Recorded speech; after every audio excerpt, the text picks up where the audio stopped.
So there we have it on the, international scene, so to speak, regional scene. Nigeria's President Tinubu has been re-elected for a further 1-year term. This is no doubt so that he can, further oversee initiatives that were put forward in his time, and in any case, his peers voted him. It's not the first time that it has happened. Twice, where 2 presidents taking an extra term. But here we are. Our guest this morning, we'll also be talking with our guest this morning, Ambassador Elijah Onyema in our Abuja studio. We'll also be chatting with the ambassador about Nigeria's Samoa deal and the sparks that it has made amidst the whole LGBTQ concerns. The Minister of Information has said there's nothing like that. We'll be hearing from the ambassador. So a fine morning to you, to Ambassador Elijah Onyema. A very good morning to you, Uncle Yuri. It's my pleasure being on your studio once again. We're delighted to have you, sir. Okay, now, first of all, let's start off with the re-election of President Tinubu by his peers. One, he put himself forward for the election. It is so that we hear that it can happen like that. So I'll come back and speak to you about that. But let's first of all put a package out there before we can, start the conversation.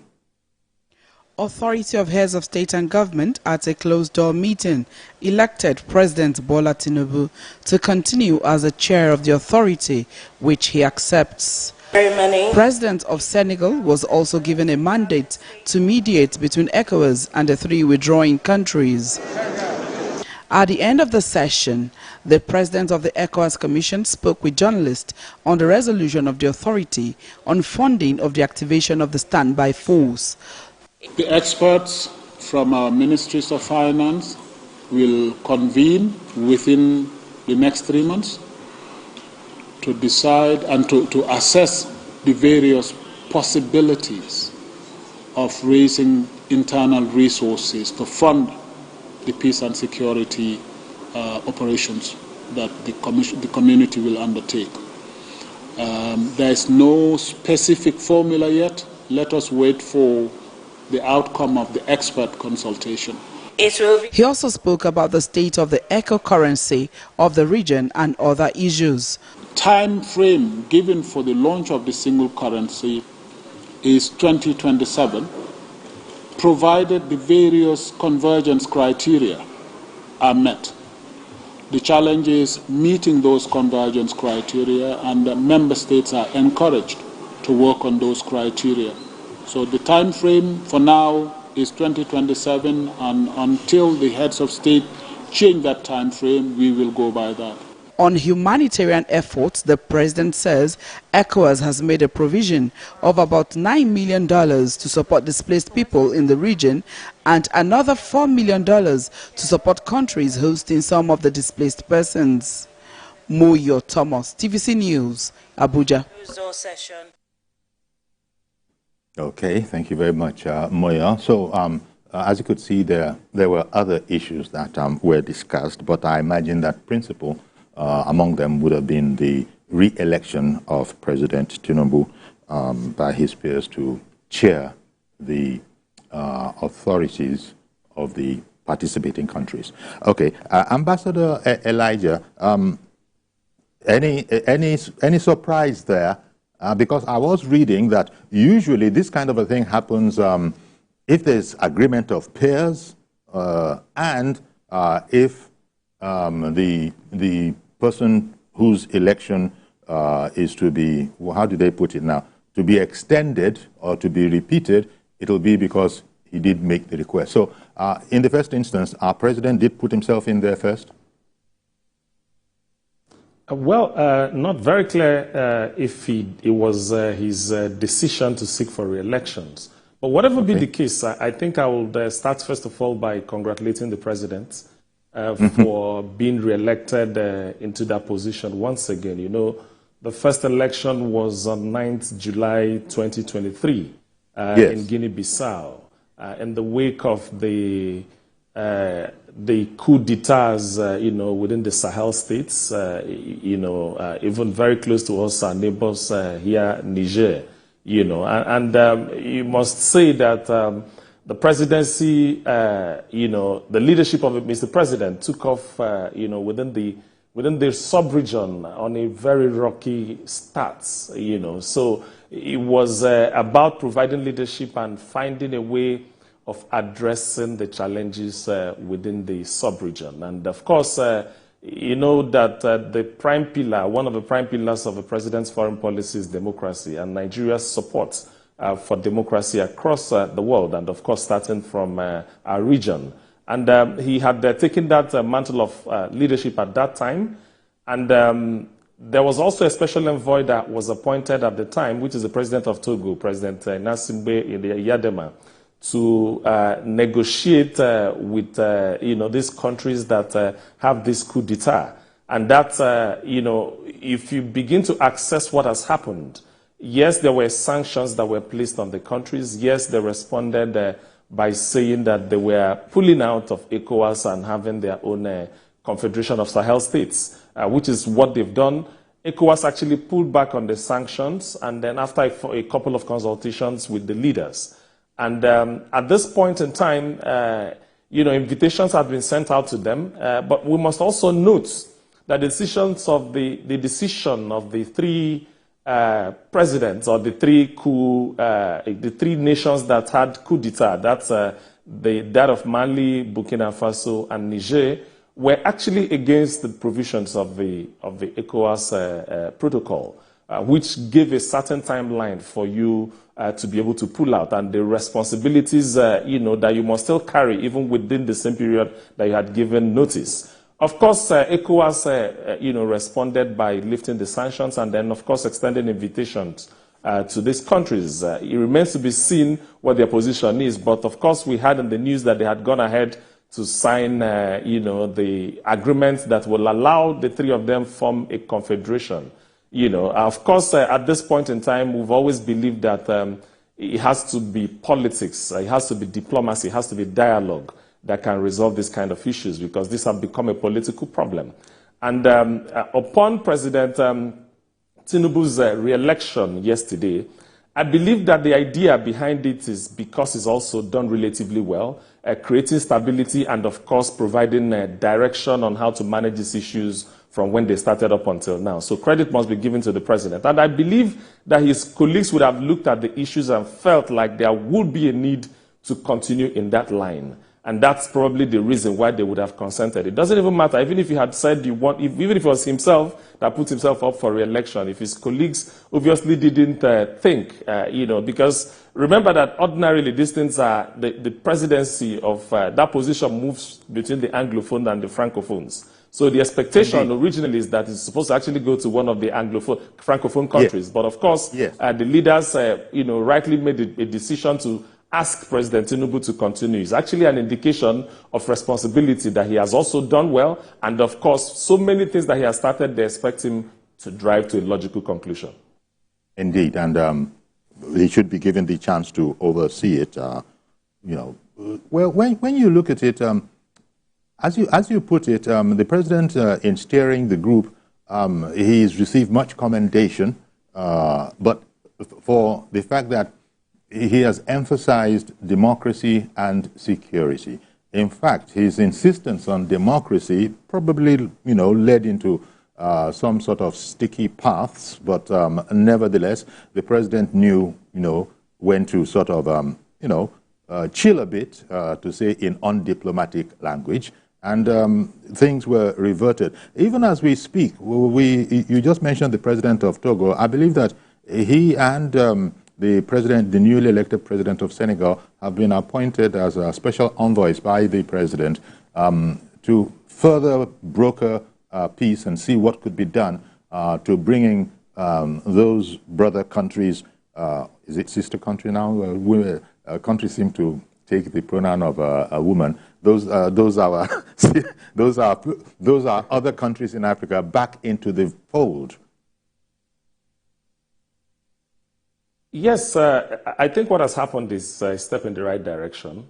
At this point in time, you remember, because it's important to understand what has happened in the course of the first tenure of Mr. President. Yes, these coups happened, but then again, there were also progress that was also made and witnessed within the sub-region. And a very clear example, two of them are the elections in Senegal, where the president had actually wanted to perpetuate himself to power and to conduct elections somewhere, I think December 16th or thereabouts. But there was pressure. The institutions of the country, particularly the Supreme Court, made a decision. The president also, as the leader within the continent, also sent envoys to Senegal to ensure that there is an election which brought forth the new president, President Faye. And of course, there is no better person that can lead this charge, the dialogue and the conversation at this point in time, than him, who has just been elected, a democratic president, in Senegal. Remember, Senegal is one of the countries that is yet to witness a military coup within the sub-region. So yes, that in itself, the president actually asked our Minister of Foreign Affairs, Ambassador Tuga, to actually work with him in that dialogue and then let us see what happens from there. Because what it means is that ECOWAS is still having an open door. They still have an open door of negotiation. They still, they will still do whatever they need to do to ensure that these countries are able to come back, because it's actually in everybody's interest that they come back. So what has also happened, again, within that same time frame, is that there was also an election which was also which took place in Liberia.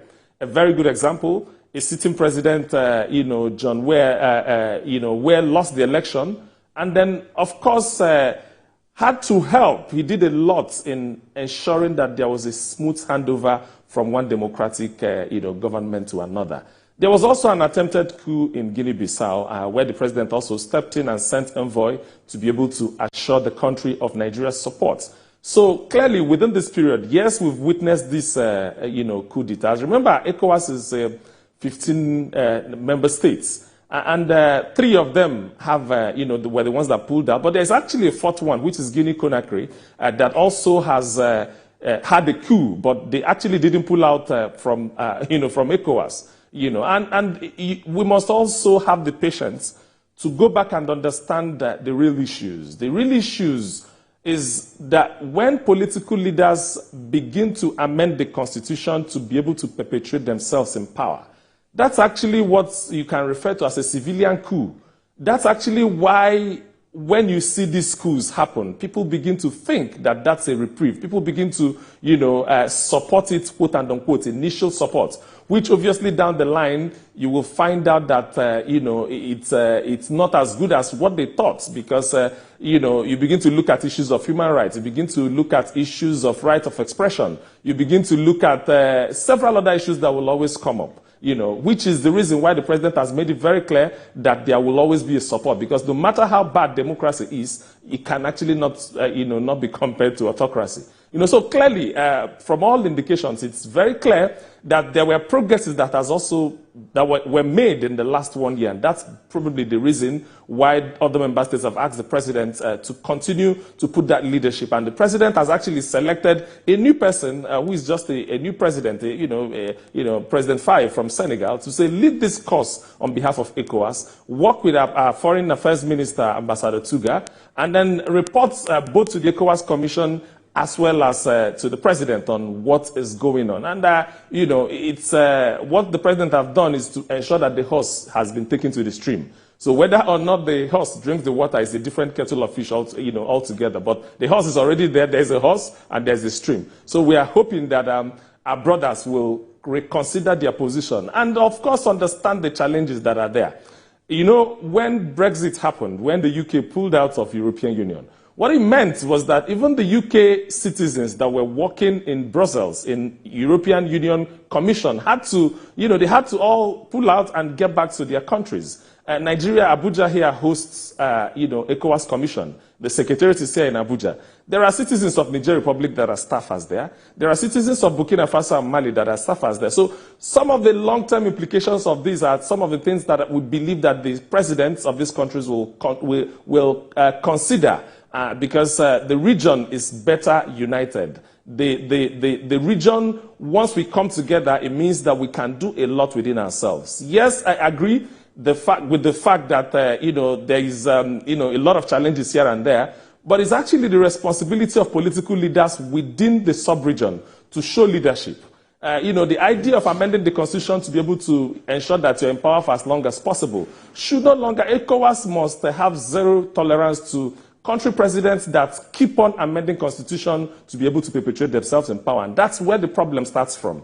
That's why we have issues of climate change. That's why we have economic issues, because, of course, you know that our region is one of the poorest within the world. That's why we have our young people that are constantly migrating, because, quite a lot of them are migrating through the Sahel, and some of them are dying in the high sea, day in, day out. So clearly, the political leadership within the sub-region must do what they need to do, which is to provide governance. And in provision of governance, we are expected to have dividends of democracy. And once people begin to have dividends of democracy, I believe that that is actually the essence of having the commission, because it's actually an economic community, which means that there should actually be economic benefits that are coming to the citizens of the sub-region. And maybe that brings us to the issue of the fight against terrorism.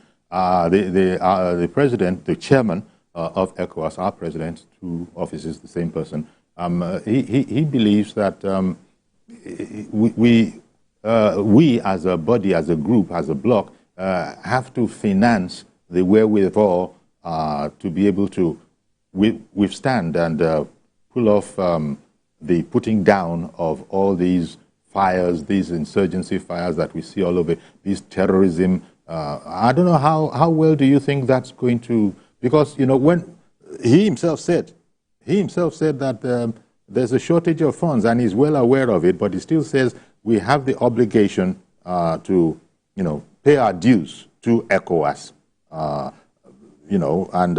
I don't know if you think that is, but just before I land on that and get your commentary on that, let me take a caller that has come in. Good morning, Mr. George in Ikeja.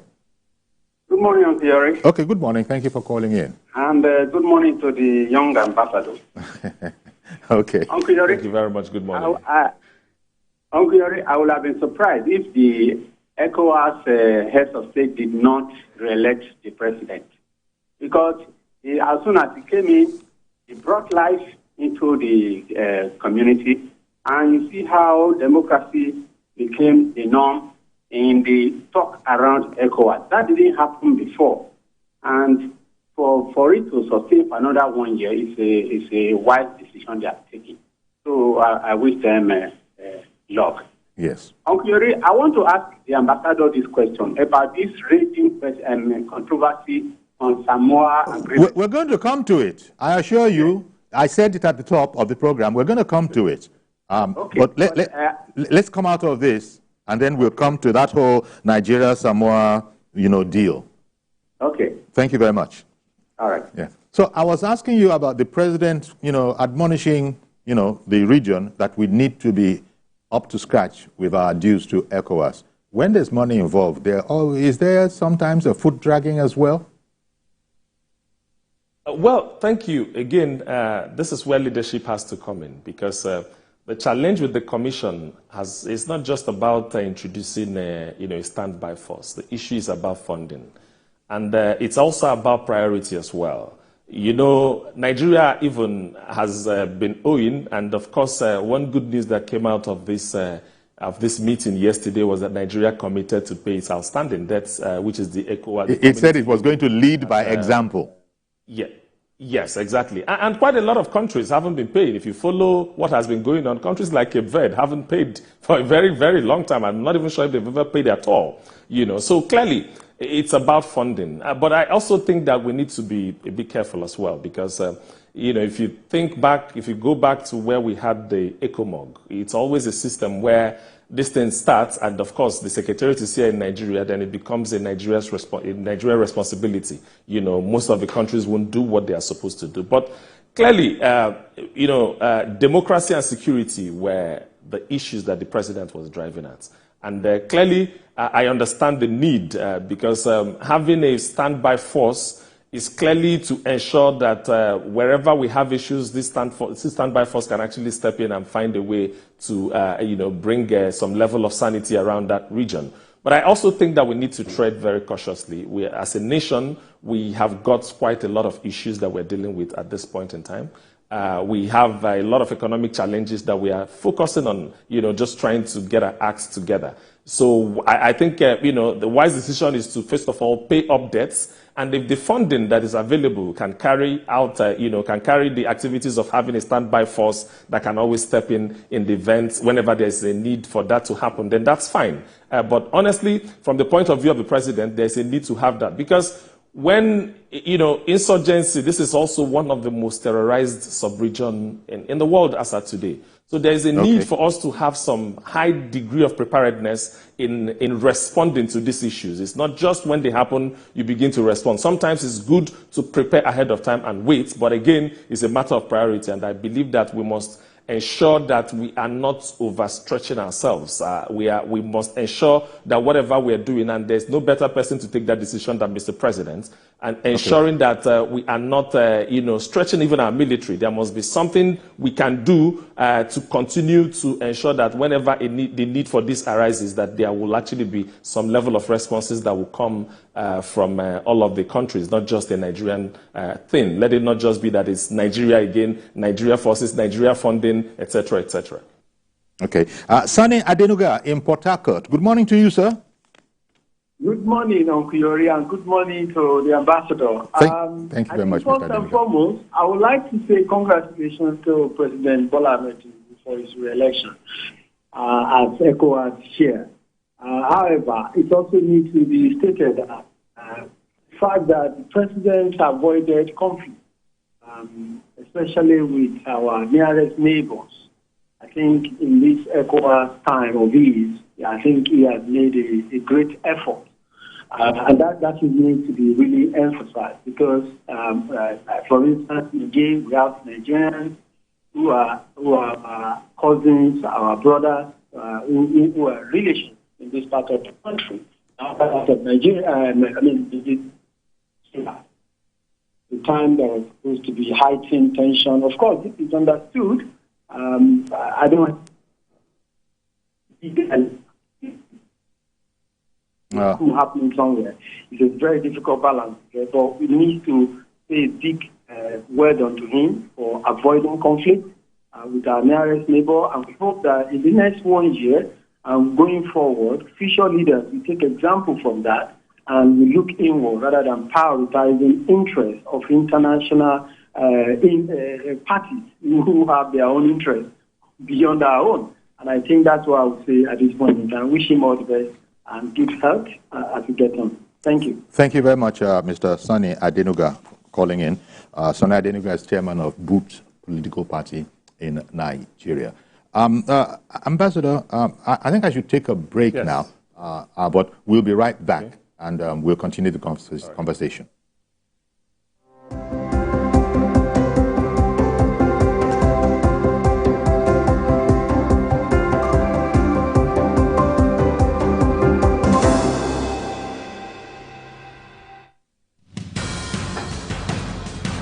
Information is power, information is security, information is knowledge. On Labor Lens, we believe that working people around the world have real questions of their own. They want to know how the world of work operates, what it means to the employer of labor, how policies affect workers in the workplace. On Labor Lens, I ensure we engage effectively the organized labor, organized private sector, and government to get out of them information workers are in need of. I am Sharon Ijason, asking questions that make you get sense of the workplace.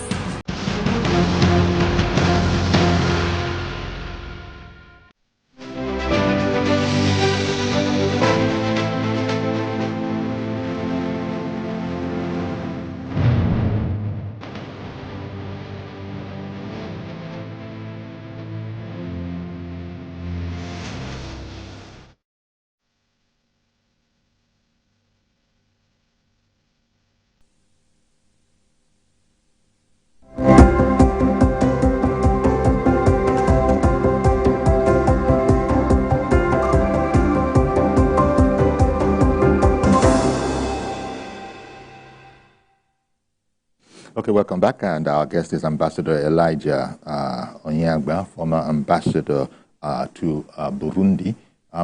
We've been looking at the re-election of Mr. President as the chairman of the regional body.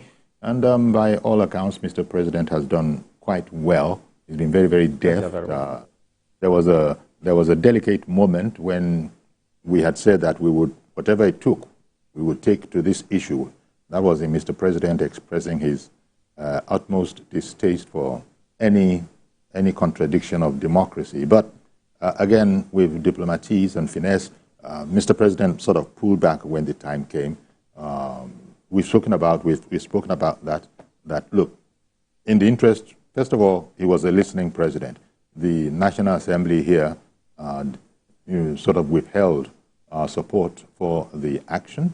And if you remember, there are quite a number of states, northern states, I think up between 6 and 9 of them, the number eludes me now, that are directly bordering Niger. And there was concern there that, hey, there are relations here. So all of that, I dare say that Mr. President did indeed get kudos when it was decided to sort of shelve that action. And in the fullness of time, all the sanctions were, just about all of the sanctions were reversed. Okay, so congratulations to President Bola Ahmed Tinubu on his re-election by his peers into the group. He's as the chairman for a further year of the Economic Community of West African States Authority.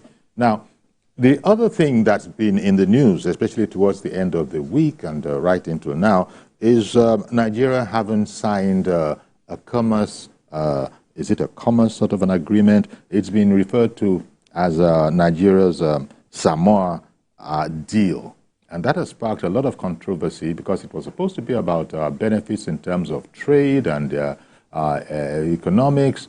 But then, allegedly, embedded deep in the midst of the small print of that particular agreement were attitudes towards the LGBTQ, society, community that are totally alien to Nigeria and its ways and indeed its laws. So therefore, talking about the Constitution, and that was reported to have been signed by a minister of the Federal Republic. Now, the minister has said no, that is not the case. The Minister of Information has since spoken, saying that indeed it didn't happen. Now we have a sterling opportunity with we're speaking with Ambassador Elijah Onyeagba to get his commentary on the matter. Mr. Ambassador, have you been able to examine the issue, and what are your findings as to whether Nigeria might have mistakenly, since everybody's denying that it happened now, might mistakenly have signed us up for a thing that indeed endorses LGBTQ kind of life, same-sex marriage and the rest? Thank you very much. The Samoa agreement has been in the news lately, with accusations back and forth. I think a couple of dailies reported it. And then the Minister of Information alongside with the Minister of Budget and Planning also responded. But here is the issue. In diplomacy, you can relate either on a bilateral level or at a multilateral level. And what has happened, bilateral actually means between just one country and another, while multilateral refers to a group of countries coming together. And over the years, there had always been a very good cooperation between the OACP countries and the European Union. I remember this Samoa agreement. Samoa is the name of a country, by the way, before people begin to think that it's an acronym for something else. Samoa is the name of a country. It's actually a Caribbean country. And before the Samoa agreement, there was actually the Cotonou agreement, which was basically an agreement that, laid out framework for cooperation between the European Union and the ACP countries before now, the African, Caribbean, and the Pacific. But right now, we now call it's actually this Samoa agreement that was, I think it started the negotiation started in 2018, I believe. That's actually what succeeded the original agreement, which was the Cotonou agreement. But what is this about, really? There's now the OACP, Organization of African Pacific Caribbean states, that has, it's just a combination of a lot of African countries that are within the Pacific, the Caribbean, and African countries coming together.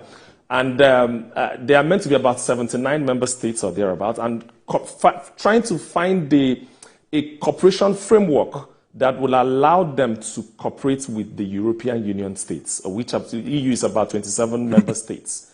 And in all of this, agreements, it's always a difficult thing to go through agreement at multilateral level, be it at the African Union, be it even at the sub-region. You see, sometimes even to get the protocol or to amend the few issues within the protocol, it's always a difficult thing because every country is actually expected to go through these agreements and then get back to their country and then get the buy-in of some of the times, it passes through legislation before you eventually get, your signatories to go and append their signature to the agreement.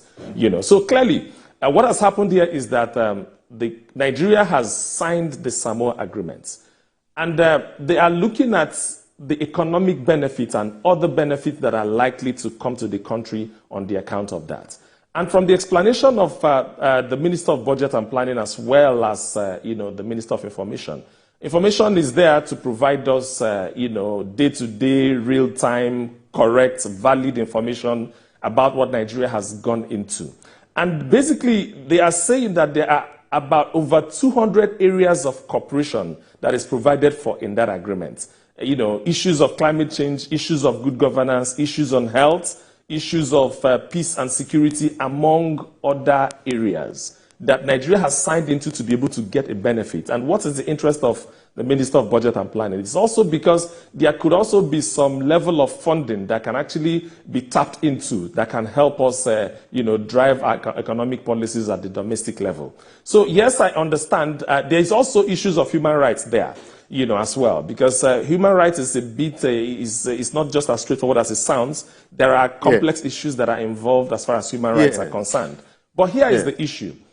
It is important for Nigerians to also know that in 2014, President Goodluck Jonathan signed the anti-same-sex, marriage rights into law, meaning that Nigeria have got, because of the cultural nature, the religious issues, and the kind of people that we are, there are things that we have already said no to.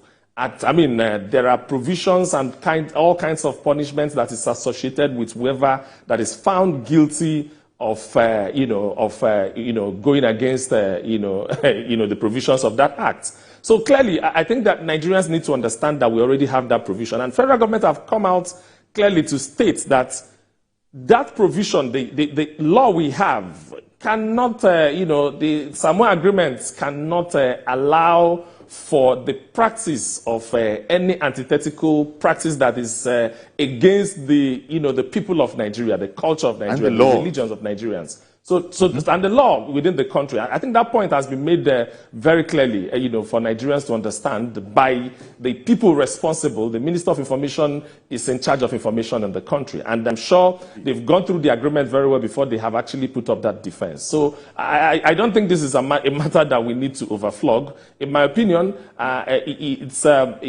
we should... I believe that agreement should be made an open document so that everybody can actually see. And the assurance is that if you go through that document, there is nowhere in that document that talked about the federal government's support for LGBTQ rights in Nigeria. Right. And that point is made very clearly. And some people also mentioned some amount of money that is also available for Nigerians to draw on, based on that agreement. And the federal government is also saying that it is actually not in the agreement as well. In multilateralism, it's important that every country comes together to look at the issues. And then I'm sure that Nigerians and, of course, the relevant agencies that are expected to review this document have done a very good review before they went ahead to sign that agreement. And I actually believe that Nigeria is a very sensitive state with respect to LGBTQ. And I do not think that federal government will get involved in anything that will begin to affect the sensitivities of Nigerians as far as LGBTQ rights are concerned. Indeed. Thank you, Mr. Ambassador. Now to apologize to Otumba Adebo, who called in from Abeokuta. I believe we must have lost him by now because it was quite a while ago. But I couldn't put him on because I didn't want to interrupt the response that was coming from the ambassador. Otumba Adebo. Yeah. Good morning. You are still there, sir. Thank you very much for holding on. I waited for almost 10 minutes. I'm so sorry. It was because that answer, I didn't want to truncate it. But what did you want? What did you want to say, sir? I want to talk on the ECOWAS chairmanship of. Okay, but your television set needs to be on the 0 level, mute. So that we can hear only your voice and not the feedback. Yes, I've gone far from it. Okay. Okay. President Tinubu, congratulations to him for the second term. Okay. But what is most important for the ECOWAS president ahead of this is that they should follow the democratic rules to the letter. No third term, no fourth term, no sit tight, and then they should observe rule of law. Otherwise, the military would intervene, and that is why they are intervening, because the democratic system is not thorough. Thank you. All right. Well, thank you very much, Otumba Adebo. Let me just say that again. I didn't imagine that you would be so supportive as to stay on the line for about 10 minutes to say your piece. Thank you once again, sir. And I hope you realize why I couldn't interrupt the ambassador. He had started on an important subject that is catching the attention of all Nigerians. But as the ambassador has said, in relation to the subject matter of Nigeria's Samoa deal, you know, the officials, first of all, the person who signed, and then the Minister of Information, these are credible sources of information, and they have said it's not what people think. And then again, the ambassador was good enough to give us the, you know, intricacies of a bilateral deal, and what was the other one the ambassador said? Multilateral. Multilateral. It could be multilateral, it could be bilateral, but that in any case, where the ambassador landed was that there can be nothing in that document that would have been signed that would enable anything to happen that will go against the laws of the country. So the laws will be paramount. If, as the ambassador was stating again, for a very commonly known fact in Nigeria, we have zero tolerance for all issues LGBTQ. This has been much to the annoyance of the West, but we don't care. The attitude has been assumed. The ambassador, the diplomatic community might not put it like that, so we don't care, but that is the effect of it. There is no quarter for this kind of a lifestyle, even though it can cost. The U.S., in short, the West generally sees it as a human rights issue. Well, we have our laws, and our laws say that there is no tolerance for that kind of a thing. So a lot of people that have been wanting to comment on it, if Mr. George is out there listening, I hope this position is satisfactory, that the laws of Nigeria cannot be breached by any agreement purportedly signed to the contrary of any one thing. But then the ambassador also explained that this is a very intricate thing, with multilateralism, so many different laws, so many different agreements, so many different countries. Everybody has to study it and pick out what's in their own interest. It's not possible, as some people are alleging, that, Mr. Ambassador, that maybe a sort of just taking a cursory look at it, or assuming that this was like any other one, they had missed out on that point. And if they had seen it, for example, that, wait a minute, this supports LGBTQ and all of that, do you see a case where Nigeria might have declined to have signed that on account of having noticed that there's something that goes against a great national thrust in the country?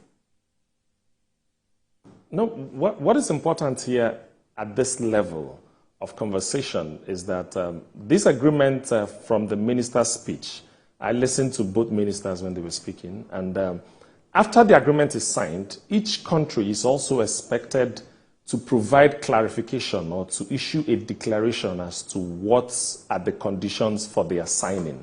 So I believe that, and the that minister actually after. made the point very clearly. Mr. Ambassador, yes, after the signing. After, not before. Yes. Not before. Yeah. No, not before. Yes, yes, absolutely. You know, so I believe very clearly that the ministers have provided the kind of information that I believe is authentic at this particular point in time. Like I said, granted, issues related to human rights are very complex. And yes. To that extent, yes, that could also raise some concerns. But the federal government of Nigeria, through the ministers, have made it very clear to say that we have a law in this country that was signed, that was enacted in 2014, and it's still valid. It hasn't been repealed at this particular point in time. And they made it very clearly that our Samoa agreement cannot override or should not actually come ahead of the Constitution of the Federal Republic of Nigeria. So the position on that is actually very clear.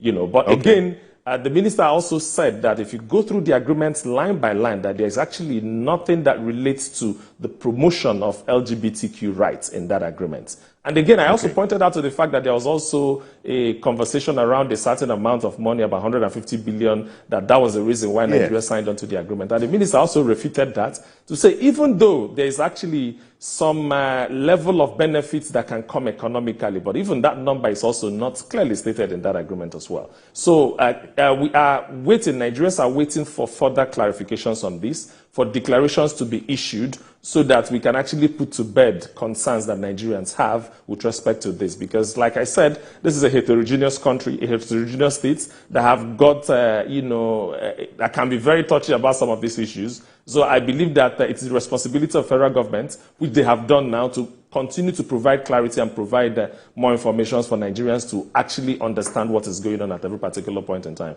But so far, so good. The ministers have debunked that information, and I stand with them as far as this Samoa agreement is concerned. Okay. Mr. Mohammed in Abuja, good morning to you, sir. Thank you for holding on. Yeah, thank you. Good morning. Good morning, sir. Good morning. Yeah, thank you. I just want to make and contribute my own quota to this LGBT clause in that Samoa agreement. Yes. What people are, more especially in the north, what they are saying is that the lawyer that exposed that clauses 9, 8, 9, and 10, because I watched it directly in channel before this argument, before the World Conference held between the Minister of Budget and Information, telling people that those clauses they are not part of. People are suspecting that they have expunged that clauses before that World Conference. So that is the argument we are in now.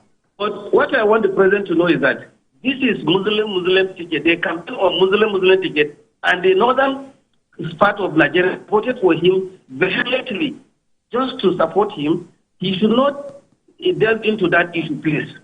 Because Jonathan was approached 2014, he refused. Now the other side guy said that if Jonathan cannot agree on this, why did the Muslim ticket agree to sign on this? Even though we have not seen the signing directly, but what we are saying is that the President should be careful. Please, he should make Nigeria proud. The way we voted for him, we campaigned for him tirelessly, we support him. He should not disappoint us. More especially the issue of and how people are hungry, the hardship is too much. Is now making people not to believe in the government again. Even the ministers that spoke on that day, on this World Conference, nobody in the north, nobody believed those guys again. So please let the President take charge. Charge of his government. He should not allow those people to mislead people and then mislead his government, please. Let him take charge and speak to Nigerians. Please, that is my appeal. Thank you and have a nice day. Indeed. Thank you very much, Mr. Mohammed. We wish you the same. Well, Ambassador Onyema has said that, I beg your pardon. Ambassador Onyema has said that maybe we should leave it at where it is at now. We've had both the Minister of Information and the Minister of Budget speak on this whole issue, and the assurance is that it is indeed not so. The fear that is being expressed, there is no reason for it.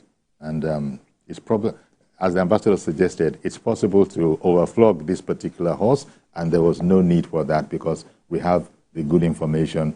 How higher can you get than the Minister of Information, for example, and indeed the Minister who was involved in it? The curiosity for me, though, was when the ambassador assured that, yep, it is after this signing that you now come and, scrutinize it and bring a microscope to it and see what is what. maybe not being a diplomatic professional, one would have thought that surely it should have been before, so that these flags could have been seen. No. Uncle Yori, sorry. Let me come in, please. Let me make this clarification, and I think it's important that I make the clarification. Okay. Okay? Yes. What I said clearly, it's not, this agreement has been there for a very long time. The directorate in charge of this is IOD, International Organizations Department in the Ministry of Foreign Affairs.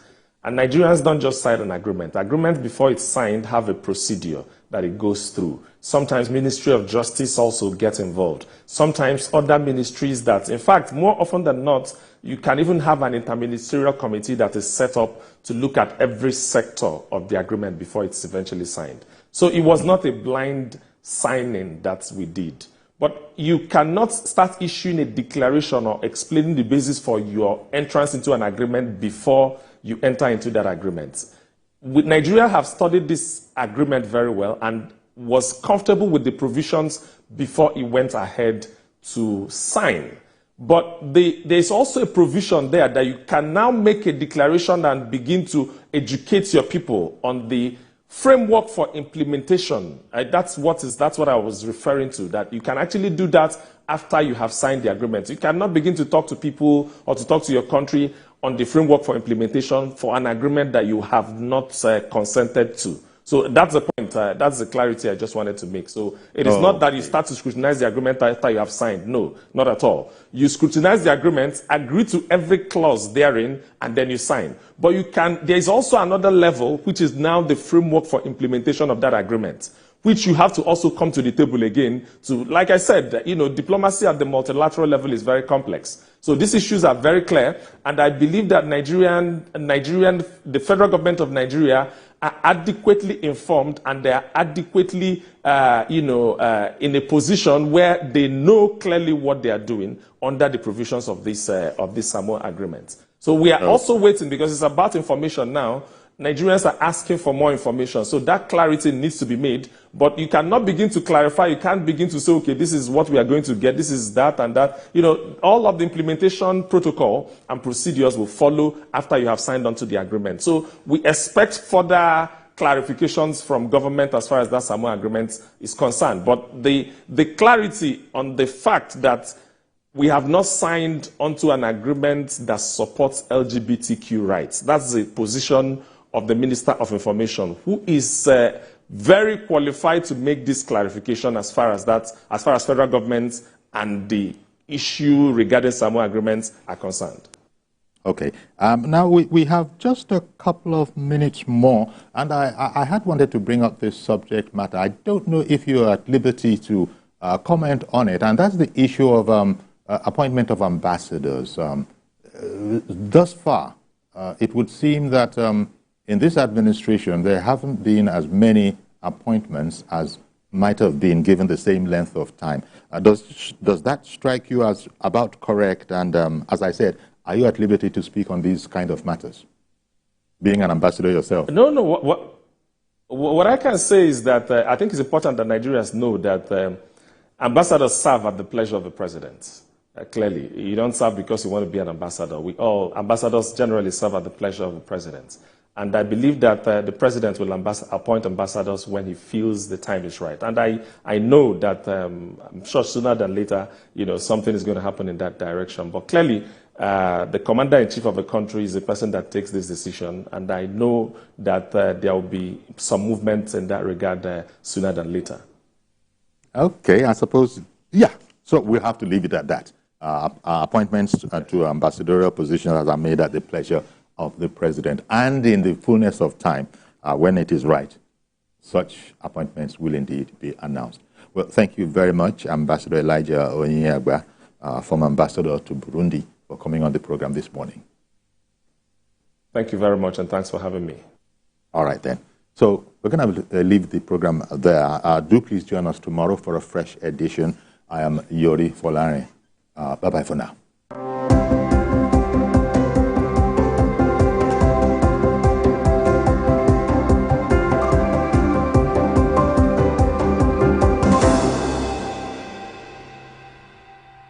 The following is a paid presentation by ShopX TV. You're watching ShopX TV, home to some of the most popular international brands in Africa, including Gotham Hammered Collection, Genie Bra, Bionic Floodlight, Spot X, Total Crunch Evolution, and more. And we are now proud to introduce our biggest offer of the year, the ShopX Mid-Year Sales. Yes, from now until the end of July 2024, we will be offering our customers 20,000 Naira off this home fitness machine. SportX Digital Compact Treadmill. The compact foldable treadmill that makes being active and losing weight fast and easy. Just unfold it and walk, jog or run while you watch your favorite programs on TV. And when you're done, just fold it and store it away. Now that's convenience. The secret is its advanced design that houses a 1-horsepower motor that is twice the size of most treadmills, packed into a nice compact unit, powering every step you take. You get the SportX Digital Compact Treadmill System complete with a rugged commercial-grade ultra-durable traction belt, large LCD multifunctional display that displays speed, time, distance, calories, and has 12 different exercise programs, as well as a magnetic safety key for added security. The SportX treadmill has really helped me get back in shape after childbirth. I love it because it's compact and can fit anywhere in the house. And when I'm done, I fold and put it away. Easy peasy. This is the best piece of equipment for people like me who want to stay active without leaving the home. Joining a gym can cost an absolute fortune, and you could be paying up to 490,000 Naira in annual gym fees. Get the SportX Compact Digital Treadmill to save the cost and work out of the convenience of your home. You would normally pay up to 400,000 Naira for the SportX Compact Digital Treadmill. But call the number on your screen now or scan the QR code and get the SportX Compact Digital Treadmill for just 380,000 Naira, saving you 20,000 Naira. Incredible! But that's not all. You can get the SportX Compact Digital Treadmill in 2 easy payments of 190,000 Naira. That's right!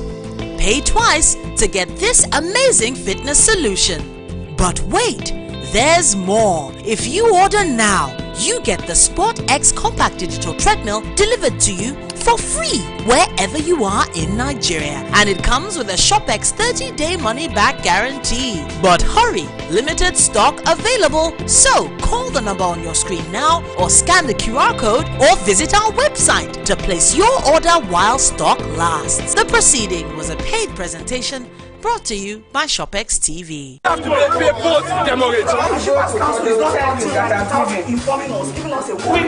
When shippers groan under the weight of ceaseless charges that tend to throw them off balance in the sector, Nigerian Shippers Council promptly comes to their rescue. We will all of us work together as a team to move our country and indeed Shippers Council forward. To get justice done without the money for any charges.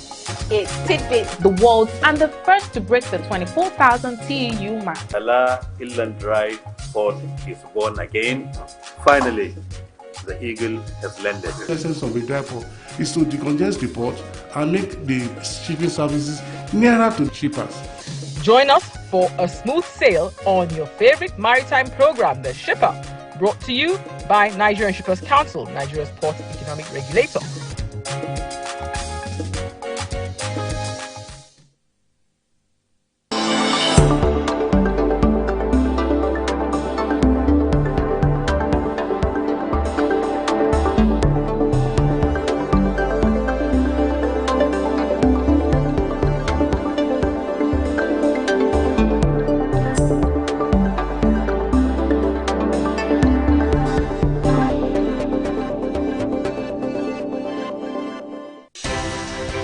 At TVC News, wherever the big news story is happening, we're